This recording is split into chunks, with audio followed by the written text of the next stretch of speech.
KKM. Kalau begitu apa? Manusia sudah dianggap kelinci percobaan. Maka eksperimen tidak adil. Kenapa? Karena tidak memanusiakan manusia. Jadi kalau ada yang bertanya, kapan kurikulum merdeka diuji coba? Diuji, tak pernah dicoba. Kenapa? Karena memang manusia bukan kelinci percobaan. Diuji iya, kalau diuji bisa pakai pikiran. Contoh, tadi saya sudah menguji kurikulum merdeka. Kekeliruannya ada di mana? Ada pada tuntas dan ujian. Ada pada ijazah dan kelulusan. Menurut saya, kalau begitu apa? Kurikulum merdeka banyak bagusnya diuji oleh pikiran, tapi takkan pernah dicoba. Kenapa? Sekali manusia diuji coba, maka manusia menjadi kelinci. Menjadi kelinci percobaan. Jadi takkan pernah dicoba. Diuji iya, dicoba jangan. Manusia bukan subjek uji coba, harus malu oleh dokter. Dokter mau uji coba melihat dalaman itu pakai apa? Katak, pakai apa? Burung tuh. Meskipun itu juga bertentangan dengan perikehewanan kan, Bapak dan Ibu. Manusia masa dibelek kan enggak. Dokter begitu, manusia juga sama. Jadi percobaan tidak cocok di alam memanusiakan manusia. Makanya jangan nagih kurikulum merdeka dicoba. Nanti yang jadi subjek atau objek uji coba itu kalau gagal meninggal, itu berarti pembunuhan. Berarti bukan memanusiakan manusia. Yang ada pembunuhan massal, teman-teman. Mudah-mudahan bisa dipahami, teman-teman. Hati-hati dalam berkata itu. Karena di YouTube ada yang nagih, kapan kurikulum merdeka dicoba? Diuji takkan pernah dicoba. Apa? Manusia bukan subjek uji coba, kan ingin memanusiakan manusia. Tadi humanization, pendidikan itu. Oke, lanjut. Nah, karena pilihannya hanya dua, yaitu apa? KD tadi, anak terancam tidak naik, atau guru ngatrol nilai. Dua-duanya jelek. Kalau begitu apa? Mendingan diganti. Pakai apa? Pakai CP. Disinilah muncul di kurikulum merdeka capaian pembelajaran. Jadi saya setuju dengan kurikulum merdeka pada poin ini, yaitu apa? Capaian pembelajaran.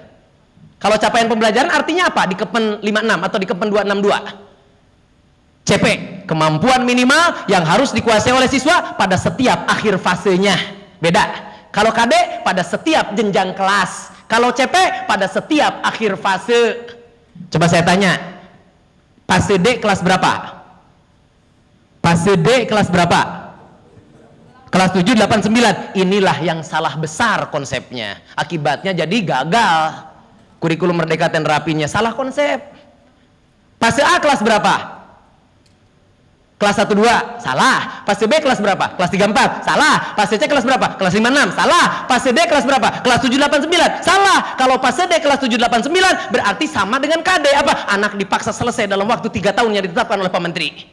Padahal manusia itu apa? Akan bisa pada waktunya. Kapan? Nggak tahu.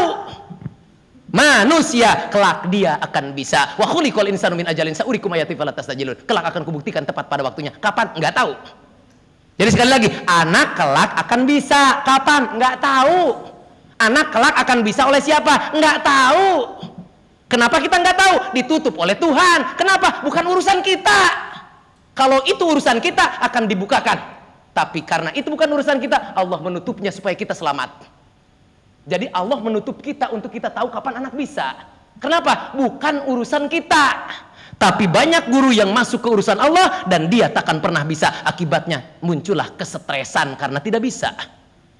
Jadi hasil itu urusan Tuhan, teman-teman. Urusan manusia apa? Fa inna ma'al usri yusra, inna ma'al usri yusra, fa idza faragta fansab, wa ila rabbika farghab. Ikhtiar, berdoa. Jadi untuk 1 kali urusan 3 kali ikhtiar. Contoh, anak belum bisa baca, saya ambil membaca lah, biar bisa dipahami oleh semua. A, B, buka mulutnya. Anaknya begini aja nggak bisa baca. Metode pertama, fa inna ma'al usri yusra sudah kita lakukan. Tuhan memberikan kesempatan untuk metode yang kedua, inna ma'al usri yusra. Kita berikan metode yang kedua. A untuk apa? Ganti metode. Tadi galak, sekarang nyanyi. B untuk bebek, B, C untuk ceri, C, D untuk domba, D. Selanjutnya huruf E untuk ekor, E, dan huruf F untuk Ferry, F. Wah, guru sudah hebat. Anak tetap nggak bisa baca. Siapa yang pernah mengalami itu? Innama'al usri yusra sudah kita lakukan. Fa idza faragta fansab. Apa? Metode yang ketiga. Ana bagus. Ana iya. Ana bagus. Na. Di SD mah begitu. Adi bawa bola, adi bagus, aba awa bawa iya, obo ala bola bagus, adi bawa bola. Sekali lagi, guru sudah berkeringat, anak tetap nggak bisa baca. Fa idza faragta fansab sudah kita lakukan. Tinggal wa ila rabbika farghab. Kelak ketika Tuhan bertanya, kita pernah menjawabnya, yaitu apa? Aku pernah berikhtiar sekuat tenagaku sesuai dengan perintahmu. Maka Tuhan takkan pernah bertanya lagi tentang itu.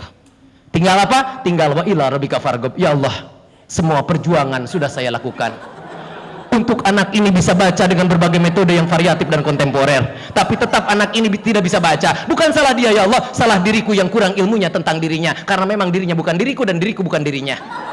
Yang lebih tahu tentang dirinya hanya dirinya, dan dirimu, bahkan dirimu lebih tahu daripada dirinya. Dengan demikian, di malam ini kudoakan dia supaya bisa oleh Pak Ujang di kelas 2 SD itu. Kalau begitu apa? Dinaikkan. Kenapa? Oleh dia dengan berbagai metode terbukti tidak bisa baca. Kekeliruan di program tidak naik kelas apa? Dia akan diajar oleh guru yang sama. Padahal sudah terbukti secara faktual dengan gaya mengajar dia, dengan metode dia tidak bisa-bisa. Kemudian tidak naik, diajar oleh guru yang sama. 10 tahun gak naik-naik tuh.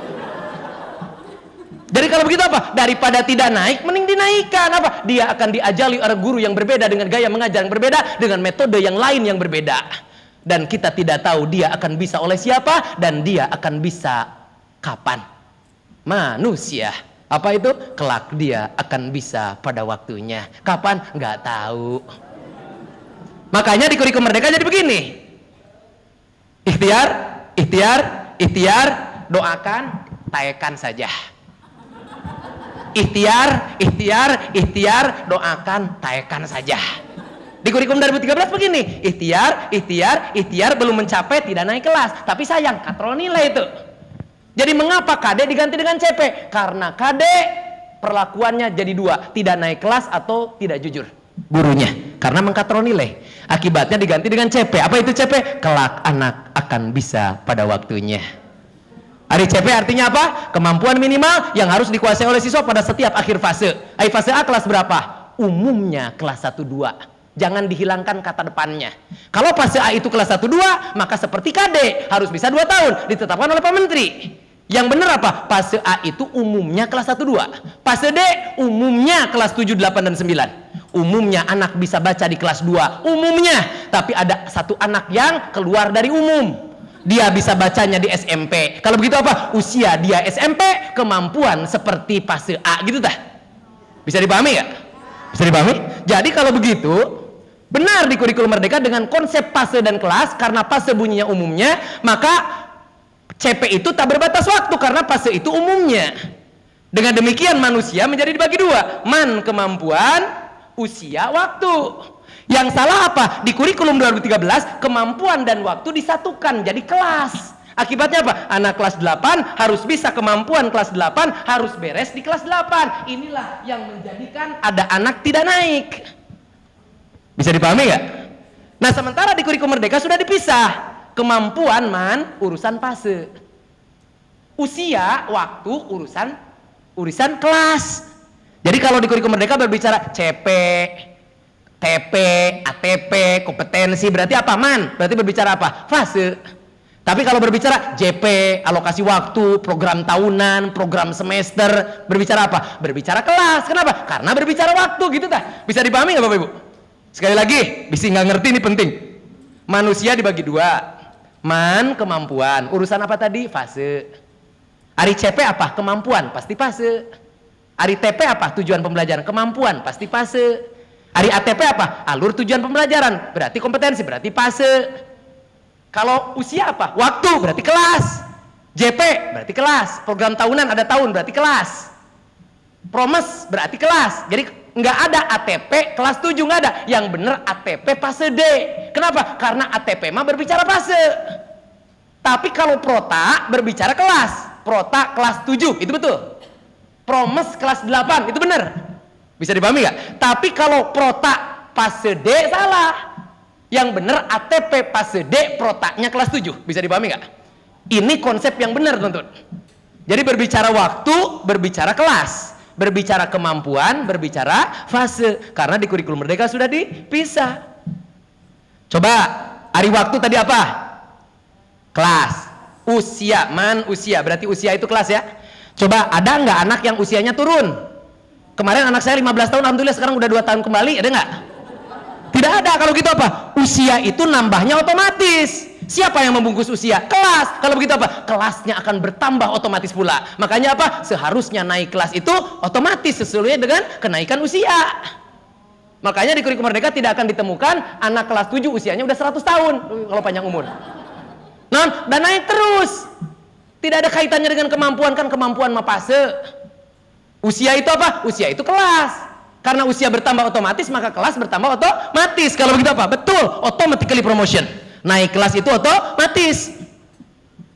Tapi apa yang terjadi ketika naik kelas otomatis? Ada anak yang usianya kelas 7, usianya karena naik terus, tapi kemampuannya masih di fase A. Kita bakal begitu di Kurikulum Merdeka. Dari mana kita tahu? Dari asesmen awal. Jadi kenapa di Kurikulum Merdeka wajib asesmen awal? Karena naik kelasnya otomatis, tidak ada kaitannya dengan kemampuan. Bisa jadi ada anak usianya kelas 7 tapi kemampuannya masih fase B, umumnya seperti kelas 3 dan 4 SD. Dari mana kita tahu? Dari asesmen awal. Pak, kenapa di kurikulum 2013 tidak ada asesmen awal? Karena kalau anak naik dari kelas 7 ke kelas 8, kata guru kelas 8 apa? Matak naik oge berarti sudah beres materi kelas 7-nya. Kan pengertian KD tadi apa? Harus beres 1 tahun. Anaknya naik dari kelas 7 ke kelas 8. Kata guru kelas 8 apa? Matak naik oge berarti materi kelas 7-nya udah beres. Ngapain ada asesmen awal? Maka guru kelas 8 akan mengajar langsung ke materi kelas 8. Itu kurikulum 2013. Sekali lagi, bisa dipahami? Jadi di kurikulum 2013 gimana Bapak Ibu? Jadi kalau anak naik dari kelas 6 ke kelas 7 SMP, kata guru kelas 7 apa? Oh, kalau matak udah naik juga, berarti sudah beres materi kelas 1, 2, 3, 4, 5, 6-nya. Maka tidak akan ada asesmen awal lagi. Langsung saja guru kelas 7 teh ngajar TP-TP di kelas 7. Tak eta kurikulum 2013. Tapi di Kurikulum Merdeka naik kelasnya otomatis, nggak ada kaitannya dengan kemampuan.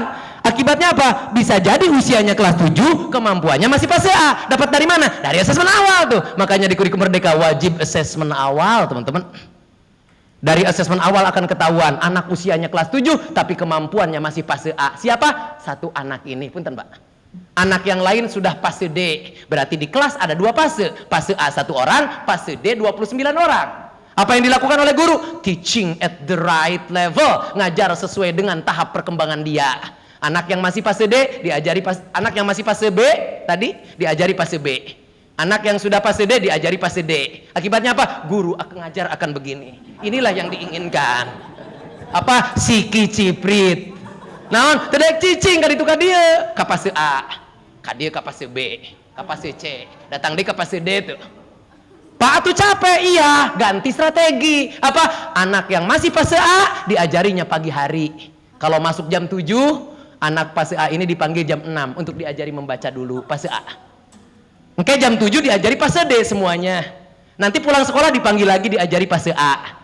Sampai di Kobong ditelepon lagi, sekarang belajar fase A lagi. Datang ke masjid, ya tuh. Pertanyaannya, apakah belajar di kelas ada bedanya? Nggak ada. Tapi kalau ditanya, apakah anak yang masih fase A terlayani nggak kebutuhannya? Iya, kapan? Pagi hari, siang hari, dan di Kobong.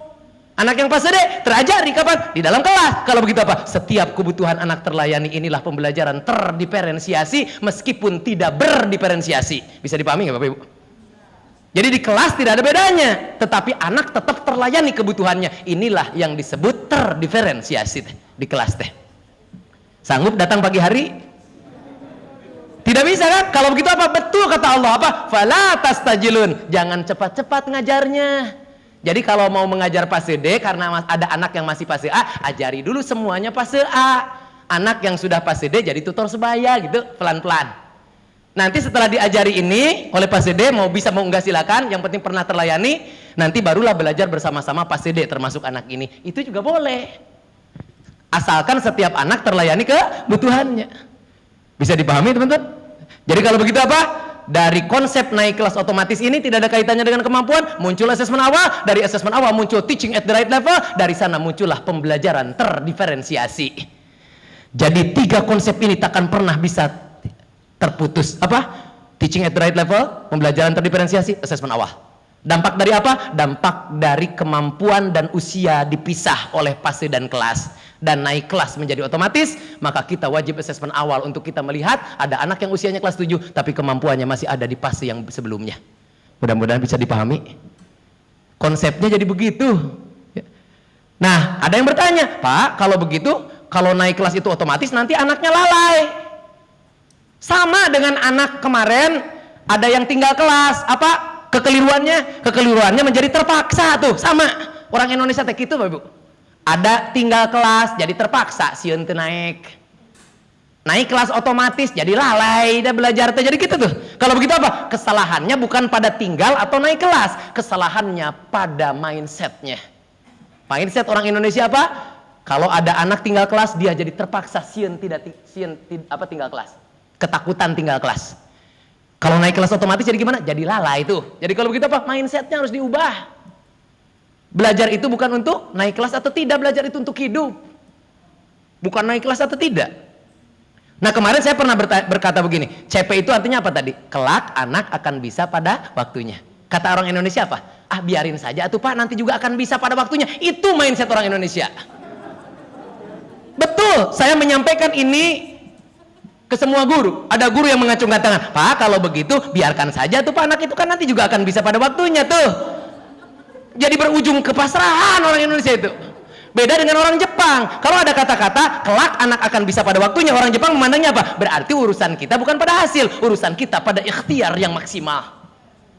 Orang Jepang mah, orang Indonesia apa? Ah, biarin aja tuh Pak, nanti juga akan bisa pada waktunya tuh. Logical fallacy terjadi. Jadi kalau ada orang yang mengatakan, Pak, biarin saja tuh nanti juga dia akan bisa pada waktunya, berarti seakan-akan orang yang ngomong itu sudah tahu apa? Dia, si anak ini tidak akan bisa hari ini. Berarti apa? Berarti dia sudah jadi Tuhan yang tahu waktunya. Tuh, udah logical fallacy. Jadi pesannya apa? Kewajiban kita hanya berikhtiar, Bapak dan Ibu. Keluarkan ikhtiar itu supaya Tuhan tidak lagi bertanya. Kalau Bapak dan Ibu bisa 100 memberikan pada anak dan Bapak dan Ibu memberikan 80, maka 20 akan habis ditanyakan oleh Tuhan di alam yang lain. Bagi Bapak dan Ibu yang bisa melakukan 80 tapi hanya melakukan 50, maka 30 akan habis ditanyakan oleh Tuhan kita di alam yang lain. Bukankah Bapak dan Ibu ingin segera terlepas dari padang mahsyar itu untuk bersama-sama Rasulullah menikmati kebahagiaan yang kekal abadi? Kalau begitu apa? Bapak dan Ibu jangan pelit. Kalau Bapak dan Ibu bisa 50, lakukan 50 itu. Karena sisanya kalau kita tidak memberikannya, maka akan ditanyakan dan diminta oleh Tuhan pertanggungjawabannya. Begitu teman-teman. Jadi pesan moralnya apa? Ikhtiar, Bapak Ibu. Sekarang itu.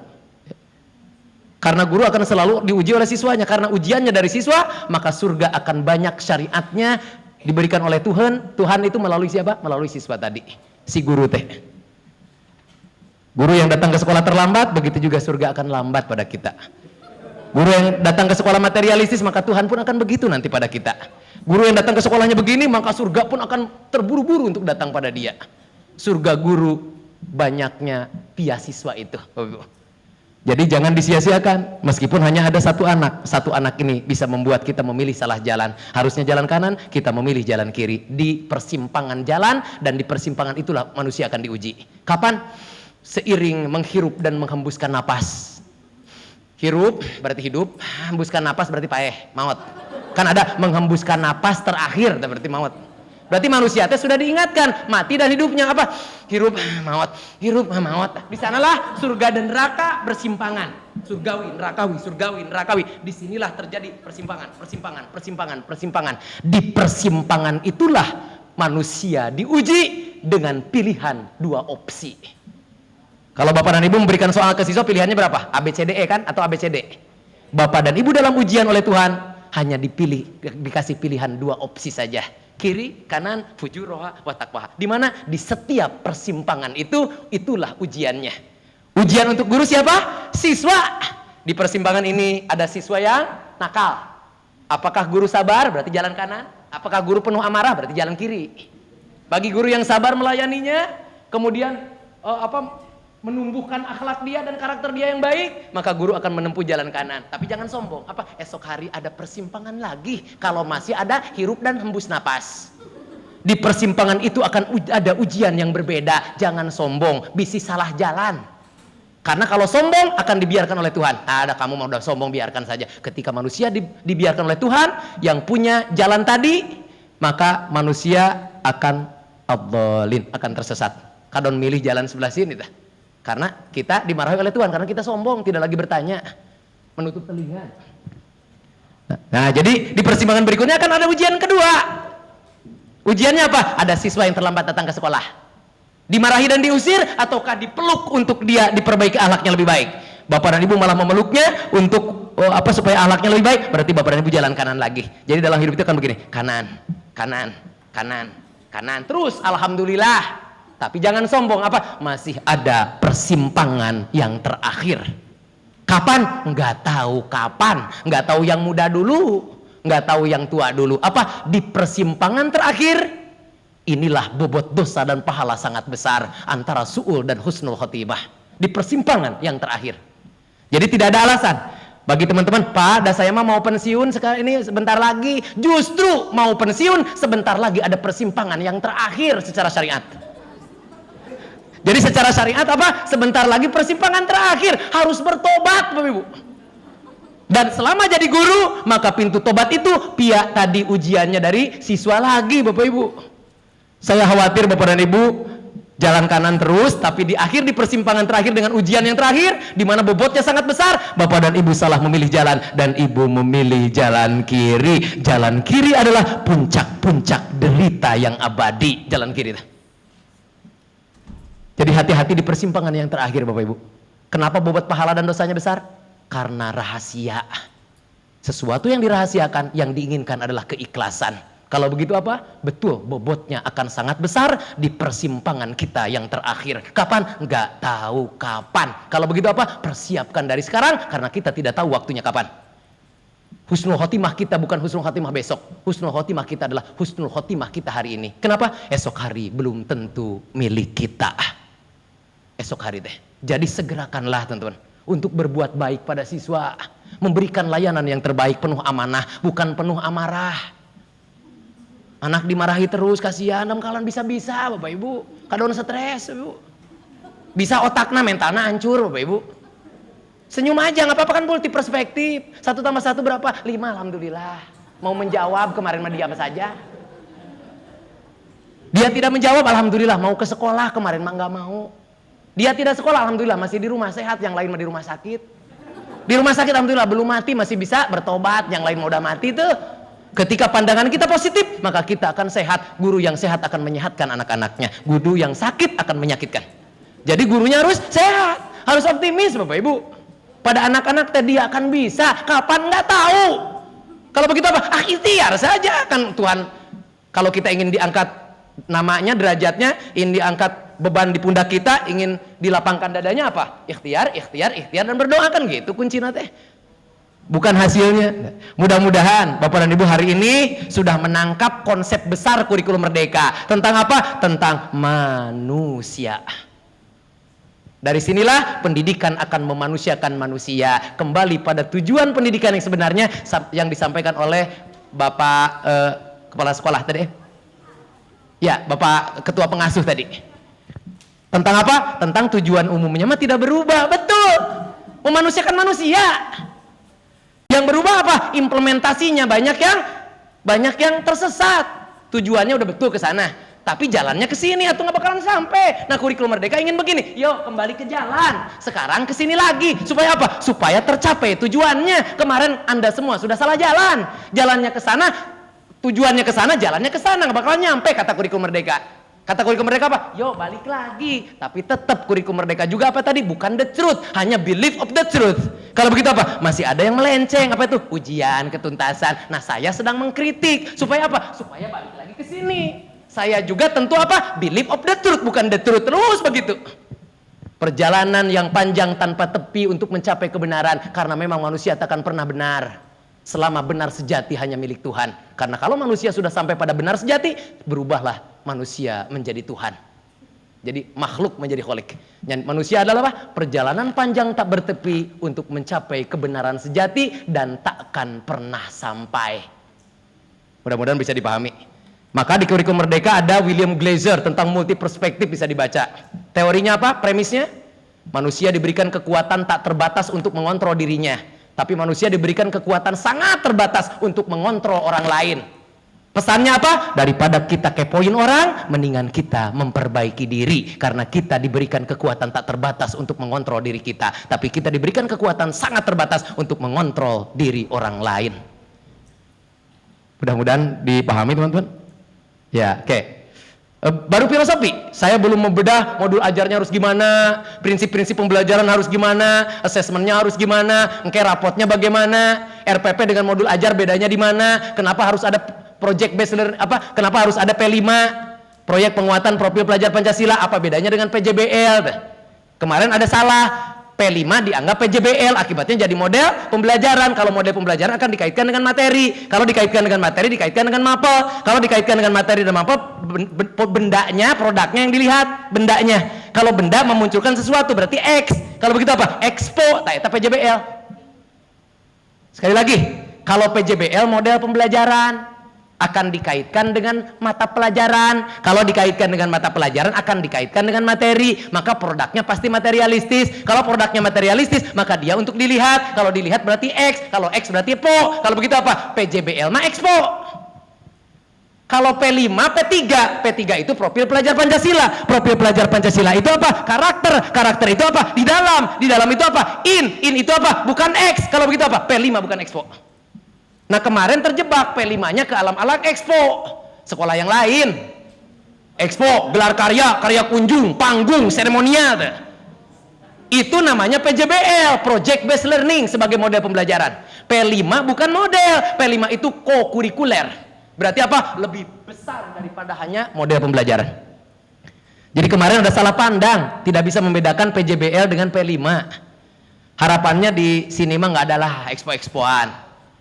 Di sekolah yang lain kan semuanya expo, seremonial, panggung, jogetan dan sebagainya. Di sini sudah lihat karakter anak. Tadi ketika saya pada sholat zuhur ada yang di depan sedang menyampaikan tausiahnya. Itulah karakter yang hebat luar biasa. Daripada expo-expo tentang panggung-panggung yang tidak ada banyak madorotnya, insya Allah ya. Kecuali ada orang yang memandang bahwa lebih banyak manfaatnya, silakan. Tapi insya Allah banyak madorotnya karena kurikulum mereka dianggap mahal oleh teman-teman yang melaksanakan expo itu. Kata orang tua apa? Kenapa kurikulum merdeka semakin mahal ya tuh? Salah memahaminya. P5 jadi PJBL. Padahal PJBL mah model pembelajaran. P5 itu co-kurikuler. Banyak hal yang mau kita bahas, tetapi waktu yang disediakan oleh teman-teman juga singkat. Bukan saya yang cepat, tapi Bapak dan Ibu yang lambat. Bisa dipahami nggak? Ya, silakan Pak. Terima kasih.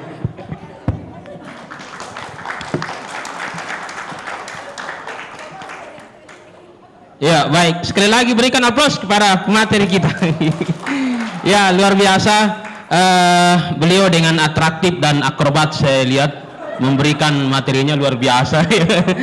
Dan alhamdulillah tadi ya karena memang kita yang lambat memulai jadi seperti inilah ya. Baik. Tadi ada beberapa hal yang disampaikan. Yang saya tangkap tadi adalah perlunya kita jangan bosan-bosan sebagai guru, Ustaz ya, untuk memberikan ikhtiar yang terbaik kepada anak-anak kita, dan tentunya kita tidak bosan-bosan dan jangan sampai bosan untuk memberikan pelayanan yang terbaik kepada murid-murid kita, karena kita tidak tahu ya, kita tidak tahu kapan kita akan mencapai fase-fase terakhir itu. Tapi yang jelas kita terus untuk tidak berputus asa memberikan yang terbaik kepada siswa-siswa kita. Baik, mungkin beberapa hal yang akan kita pertanyakan atau ada tanggapan yang akan kita perlihatkan mungkin kepada pemateri, karena kita mungkin banyak berkecimpung dengan pengalaman sehari-hari di sekolah ya, mungkin belum 100% mungkin kurikulum merdeka atau masih bercampur dengan ya kurikulum lain ya, di realitanya mungkin masih kelihatan seperti itu.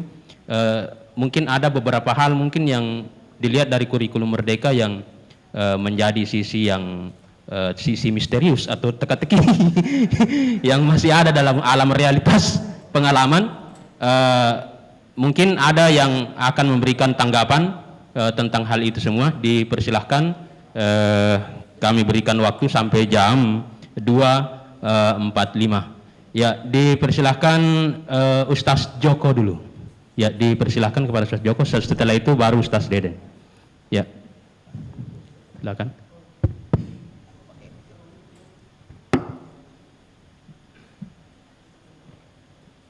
Bismillah. Terima kasih moderator sudah memberikan waktunya. Kalau dilihat dari penjelasan Bapak tadi kan, kalau misalkan kita tuh terusan bak ikhtiar ya, dan pencapaiannya kapan itu mah kumha angke lah cenah gitu. Nah, tapi dalam nyatanya hasil pendidikan Indonesia tuh bisa dibilang sangat-sangat menurun, apalagi di 2020. Bahkan kita sudah beberapa universitas SMA-nya sudah diblokir di luar negeri, bahkan di Belanda, di Jerman dan lain-lainnya sudah diblokir karena kurikulum kita yang makin lama tuh makin membuat anak-anak tuh nggak ada standarnya, Pak. Apalagi kemarin Bapak JK itu benar-benar mengkritisi banget gitu ya terhadap kurikulum merdeka yang bukan merdeka belajar tapi belajarnya merdeka gitu. Jadi ya gimana nanti anak-anak belajar gitu. Nah terus tadi Bapak bilang kalau tadi istilahnya nggak ada ujian dan lain-lainnya, otomatis kurikulum merdeka ini nggak punya standar ya Pak ya. Nggak ada standar. Kalau misalkan kelas 1 sudah bisa membaca dan menulis, kelas 2 sudah bisa menalar dan lain-lainnya, itu berarti nggak ada ya Pak ya. Paling itu aja sih Pak, standarnya apakah sudah jelas atau belum di kurikulum merdeka. Terima kasih.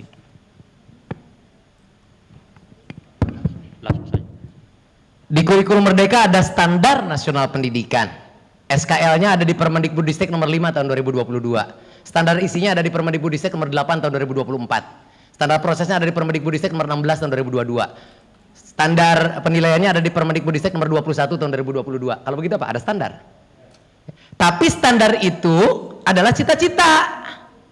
Nah, kurikulum merdeka berusaha menempatkan sesuatu pada tempatnya, yaitu apa? Cita-cita itu ada di alam fiksi, bukan di alam realitas. Bisa dipahami tidak, Bapak Ibu? Karena kalau cita-cita dibawa ke alam nyata, kita akan tersiksa oleh cita-cita kita, dan itu justru menjajah. Bisa dipahami? Contoh, Bapak dan Ibu membuat RPP. Silakan seideal mungkin kan? Tapi insya Allah kalau Bapak dan Ibu ngajar sesuai dengan RPP akan kaku dalam mengajar. Kenapa? RPP yang ada di alam fiksi dibawa ke alam nyata. Padahal RPP itu cita-cita. Ekspektasinya terlalu tinggi bisa jadi. Tidak terbayangkan ada Budi yang buang air besar di kelas, kan kita nggak tahu. Apakah ditulis di RPP? Kan tidak. Kemudian kita ngajar sesuai RPP. Kalau begitu apa? Anak kan begini semua Bapak Ibu. Jadi kalau begitu apa? Silahkan bercita-cita setinggi langit. Karena Tuhan pun menyuruh kita untuk memiliki cita-cita, memiliki rencana yang hebat. Tetapi rencana dan cita-cita itu ada di alam fiksi, bukan di alam nyata. Karena kalau cita-cita dibawa ke alam nyata, Bapak dan Ibu banyak kesiksa ku cita-cita. Contoh, di antara Bapak dan Ibu ada yang bercita-cita jadi presiden mungkin dulu waktu kecil. Kemudian hari ini dibawa ke alam nyata, daripada jadi guru mending bunuh diri. Jadi gitu apa? Bapak dan Ibu cita-citanya dibawa ke alam nyata. Sudah saja cita-cita itu kan di alam fiksi. Di alam kenyataannya bisa jadi tidak sesuai cita-cita. Maka pembelajaran itu bukan yang sesuai dengan RPP, tapi yang sesuai dengan kondisi saat itu. Bisa dipahami? Silakan RPP mah dibuat seideal mungkin, tapi dalam pembelajarannya harus fleksibel. Jangan kaku dengan RPP kita. Bisa jadi ada beberapa di RPP yang dilewati. Kenapa? Ya kondisinya tidak mendukung. Ini yang disebut dengan apa? Conditional, merdeka, fleksibel. Tidak kaku, begitu Pak. Jadi standar tetap, tapi apa? Di alam cita-cita, berikhtiar menuju ke sana. Tapi kalau nggak kesampaian, jangan nyiksa anak gitu. Nah kemarin, karena cita-cita dibawa ke alam nyata, ketika standar tidak tercapai, apa? Anaknya disiksa. Padahal kita tidak tahu anak ini kapan mencapai standarnya.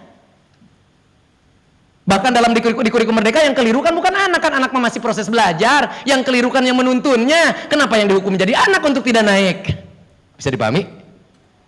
Yang keliru kan guru. Dari Allah tuh dikasih nilai anak teh 100, oleh guru dikasih nilai 70. Berarti apa? Ada jarak antara anak dengan guru. Akibatnya guru tidak tahu sepenuhnya apa yang ada dalam diri anak. Kehilangan 30 hal tentang anak itu. Dikasih nilai 70. Yang salah siapa? Yang salah guru, keliru memandang. Karena dia tidak dekat, malah menjauhi. Jadi dapatnya 70. Coba jauhi lagi. Jadi 60, jauhi lagi. Jadi 50, jauhi lagi. Jadi 40. Terus tuh, semakin jauh semakin mengecil. Karena jarak itulah yang membuat kita keliru dalam memandang, bias jadinya. Padahal kalau kita dekati anak ini berapa? 80, 90, 95, 96, 97. Tuh, kita hanya jauh. Nah, kenapa anak yang terhukum untuk tidak naik kelas? Kenapa disebut hukuman? Karena tadi ujian. Bagi anak yang tidak lolos, ya dihukum jadinya. Jadi ujian itu akan dekat dengan apa? Dengan hukuman, dengan ketidaklulusan. Ujian itu. Makanya hindari ujian. Tapi kan Pak, hidup itu ujian. Iya, sebab yang mengujinya yang memiliki standar kebenaran sejati. Siapa? Tuhan. Manusia kan tidak punya standar kebenaran sejati. Kalau begitu apa? Ya jangan ada ujian dari manusia untuk manusia. Ujian yang adil hanya oleh yang maha adil. Siapa? Ya Tuhan. Yang ada apa? Assessment, Kang, tadi. Hari assessment apa? Mengenal anak. Mengenal apa? Apanya saja. Otaknya boleh, tapi daripada dibelek kan tidak memanusiakan manusia, dites oleh alat tes. Tapi bukan ujian. Tolong bedakan tes dengan ujian, berbeda. Tes itu adalah upaya untuk mengenali otak anak pakai instrumen. Tes. Kalau ujian, lolos, berhasil, tuntas, tidak, lulus, enggak. Itu ujian. Jadi ujian tidak cocok, Bapak Ibu. Yang cocok assessment atau tes boleh, tapi tes dengan ujian berbeda. Tes mah mengenal otak anak, itu tes, teknik penilaian untuk aspek pengetahuan. Tes mah, tapi bukan ujian. Nah, selama ini di Juknis tumpang tindih antara ujian, assessment dengan tes.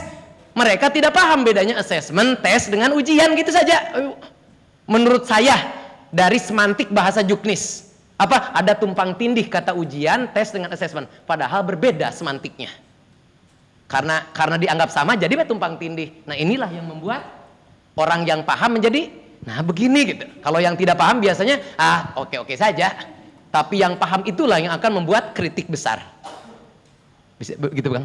Jadi ada standar, Kang, sama. Tetapi standarnya disimpan di alam cita-cita dan pembelajaran yang bagus bukannya sesuai dengan RPP tadi, tapi yang sesuai dengan kondisi saat itu. Tapi tetap RPP dibuat seideal mungkin supaya ikhtiarnya semaksimal mungkin. Gitu, Kang. Ya.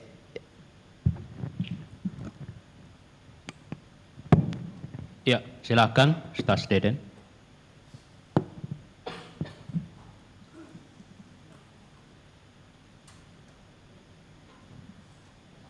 Cek, ya, bismillah. Sebelumnya, syukron wa jazakumullah khairan katsira kepada Bapak yang telah memaparkan banyak hal yang ilmu baru juga untuk saya. Jadi ada sedikit pertanyaan, itu tentang tadi bahwa untuk satu kelas kan itu kemungkinan besar pasti akan banyak fase-fase anak. Ada yang di fase A, fase B, fase C, D, atau bahkan mungkin ya itu tadi, atau bahkan mungkin semuanya keempat-empatnya, atau mungkin bahkan ada E juga ya Pak ya, atau bahkan mungkin kelima-limanya mungkin ada di dalam satu kelas gitu. Nah, kira-kira bagaimana strateginya gitu ya bagi kita untuk untuk mengkondisikan yang tadi kalau misalkan dari satu kelas tersebut itu semuanya ada semua fase tadi. Sedangkan mungkin kalau secara teori sih mungkin ya kita misalkan untuk ke si A dulu, ke fase A dulu misalkan, kemudian fase B dulu, fase C dulu. Sedangkan kan itu mungkin kalau dalam realita mungkin untuk ke satu fase itu mungkin membutuhkan waktu yang maksudnya bakal menghabiskan waktu sekian, sehingga dikhawatirkan bagaimana jika misalkan ternyata ada yang fase lain yang merasa saya kurang terpenuhi nih gitu, karena sudah waktunya udah kepake sama ini gitu Pak. Jadi sehingga akhirnya yaitu kira-kira bagaimana langkahnya gitu ya supaya kita bisa memfasilitasi itu gitu. Sedangkan tadi membutuhkan waktu juga, sehingga kadang-kadang ada yang mungkin yang sudah fase kok saya jadi kurang difasilitasi nih, padahal saya di sini ingin menambah kemampuan saya gitu. Kalau misalkan ini kamu kan bisa juga misalkan untuk ininya, misalkan untuk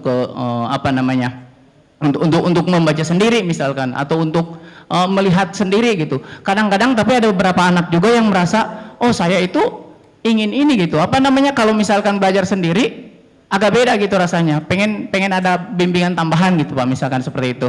Nah itu yang pertama. Jadi yang pertama tadi bagaimana untuk mengkondisikan tadi kalau misalkan ada beberapa ada banyak gitu, ataukah mungkin juga misalkan kita tetap gitu ya, kelasnya tetap kelas 12 misalkan, atau kelas 9, 8 gitu. Tapi kita apa namanya, kita pisahkan sesuai dengan fase, apakah itu memungkinkan atau tidak, supaya mungkin tidak memberatkan bagi pengajar untuk supaya tidak terlalu banyak gitu sana sini gitu Pak. Itu yang pertama, apakah itu bagus atau tidak. Nah, kemudian yang kedua terkait tadi bahwa untuk kurikulum merdeka itu kan tadi kata Bapak apa namanya, bahwa apa namanya, pilihannya biasanya ada 2. Kalau enggak apa namanya, si anak itu apa tadi yang dikatrolkan dan semacamnya gitu ya kan ya. Kemudian sedangkan di untuk yang di kurikulum 13 maksudnya tadi, apa salah. Sedangkan untuk yang di kurikulum merdeka, jadi sebenarnya kita tidak masalah, tapi tinggal mengubah mindset aja kan gitu Pak ya, mengubah mindset aja. Kemudian untuk yang tadi, untuk yang sempat ada yang berpikir misalkan Pak, bagaimana kalau misalkan tadi bahwa si anak jadi melalaikan gitu, melalaikan karena selalu terus naik kelas. Nah kemudian pertanyaannya, apakah konsep kelas itu barangkali masih penting ataukah mungkin diganti gitu. Yang penting mah waktunya sekian belajar. Jadi nggak perlu ada kelas-kelas lagi. Kelas 1, 2, 3, 4, 5, 6 barangkali seperti itu Pak gitu. Supaya mungkin untuk menghindarkan si anak menjadi lalai gitu. Karena kalau misalkan konsepnya masih kelas gitu. Kelas 1, 2, 3, 4 menganggapnya jadi wah ini memudahkan, saya pasti naik kelas ini. Jadi ya udah mendingan saya tidur aja gitu misalkan Pak. Misalkan berpikirnya, ataukah mungkin konsep kelas ini bisa menjadi hilang gitu. Jadi sehingga ya udah intinya mah belajar aja sebanyak 12 tahun, nggak usah ada kelas 1, 2, 3, 4, 5 dan seterusnya. Gitu Pak. Syukron. Makasih Pak. Ya.